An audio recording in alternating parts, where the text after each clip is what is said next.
大家好，去年我就写好了 Keychron Q1 的稿子，这还没等我更新呢，它已经发布到 Q8 了。你说有没有可能就是说这公司它太高产了，应该不是我月更不调吧？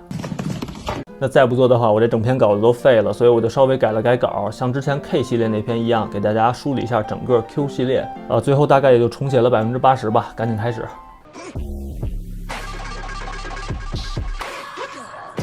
咱们先梳理一下产品系列啊 ，Q 系列也就是客制化系列。Q 系列命名的顺序并没有按照配列大小的顺序，它就是按照发布时间。75配列的 Q1 走在了这条产品线的前列，简称前列线。哇，去年我期待好久，拿到手的时候已经换上月更不调了。那目前上市的就是 Q12345，要简洁小巧就选 Q2，要全键位就选 Q5。Q3 这个87配列实在是有点平庸 ，Q4 过于简洁，没有方向键，在一些兴奋时刻实在是有点不方便。另外还有尚未发布的数字键盘 Q0，还有我个人非常期待的爱丽丝配列 Q8。Q 系列全部都是黑灰蓝这3个配色，全部都是 OSA 高度2色成型的 PPT 键帽，带旋钮这样的设计语言。在海外官网，键盘多了7字回车的版本，配件可以自选定位板材质和很多套键帽选择。这些配色和 OEM 高度其实没什么新奇的，不过有 Keychron 祖传的这些对应苹果的功能图标。整个系列里只有 Q1 又分为1代和2代，2代就是刚才咱们说的这个黑灰蓝这种设计语言。那我这个就是1代最前列线的版本，也只有 Q1 的1代可以把这个键换成一个金属名牌。那你可能就会说了，那平白我少一个 Insert 键，换这个牌子有什么用啊？你看，你照照，帅就完了。其他系列的旋钮不是用键去换的，而是上边这排更紧凑了一下，还是下了成本的。其实1代在腔体共振、声音表现和键帽素质上都是不如整个系列其他款。那如果特别喜欢这个绿色的版本，以后你也买不着了，因为它停产了。所以一会儿我讲的时候就以更为通用的 Q5 为主了。哇，能把配列讲这么明白，你就说是不是全网最细 UP 主 ？Q 系列的外观设计相比其他客制化团队的作品来说，相对比较保守，但是在量产键盘里，这一块铝坨坨的质感就脱颖而出了。但是这么厚的金属壳也就告别无线连接方式了，整个系列都是单模的，可能会劝退一些追求桌面简洁的朋友。附带的尼龙编织行插线跟键盘同色，这种线中间拧一下子，感觉有点牛逼，但好像又没什么卵用。那你知道它跟普通塑料直线的区别吗？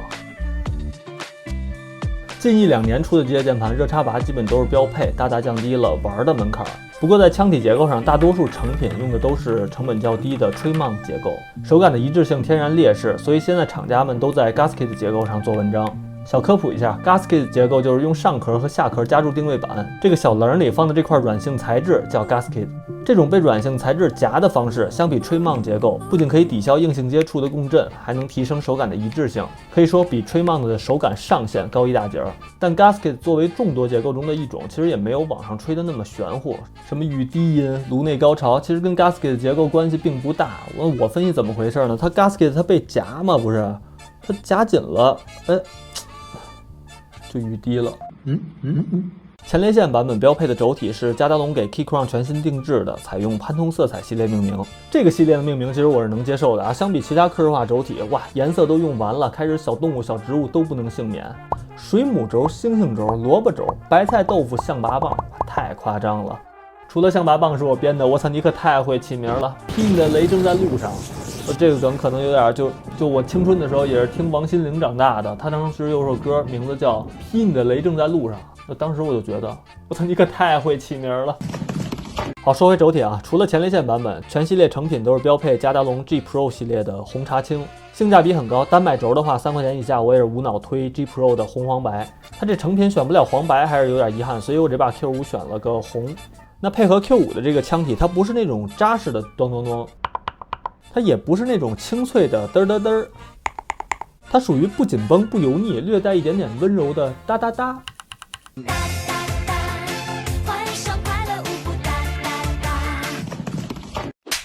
Q1 1代的键帽就不多说了，它是比 K 系列稍微厚一点的 OEM 高度 ABS 材质，就属于那种扔之可惜留之傻逼，要不是因为这个绿色还挺搭的，可能就跟它一个下场了。1代之后，整个系列用的这个 OSA 高度 PPT 材质键帽升级太大了，触感非常细腻，颜值也不错。之前都不敢想这是 Keychron 能出来的键帽素质。OSA 高度介于 OEM 和 SA 之间，那键帽越高就会越放大轴体的声音，所以对键盘腔体的声音处理要求就会更高。Q5 这个腔体还是微微能听到一些空腔音的，不过只需要稍微有点动手能力，网上找找填充方案，声音就集中了。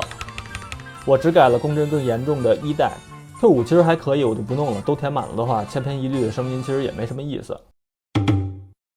你要知道 Keychron 以前的 K 系列普通的传壳结构，没有声音处理，轴和键帽都不太行，就这个样子卖到500-600，依然是苹果用户的不二之选。那现在 Q 系列保留 Keychron 的一贯优势，上了铝坨子 gasket 结构，轴体键帽全面升级，夹心垫底棉消音 QMK VIA 编程，客制化元素全部拉满，量产成品才不到900，还能选择只要套件，性价比就无敌了。那我相信这个产品的出现，不会再有人说 Keychron 除了对苹果的支持一无是处了，它现在简直就有点杀疯了。Q 系列虽然继承了对 macOS、iPadOS 完美支持的独特优势，但由于它是单模，我不会想着用它去插 iPad， 所以它的定位跟 K 系列完全不冲突。K 系列主打全系统支持，方便的切换设备，那 Q 系列主打的就是结构、材料、质感、手感，还有动手折腾的上限。K 是大多数用户的选择 ，Q 是用户变成玩家之后的选择。最后一句啊，之前有观众朋友问我说某某键盘适合写代码吗？能提升效率吗？其实根本没有关联啊！你要知道，其实程序员一天到晚打的字还没有行政多呢，就程序员有多懒啊！复制粘贴就不说了，就比如这个命令行，你让我打字不可能，我把这个上摁烂了，我肯定能找着，所以啊，提升效率就是为了玩找的理由罢了。那希望这个视频能帮你玩的精一点，拜拜。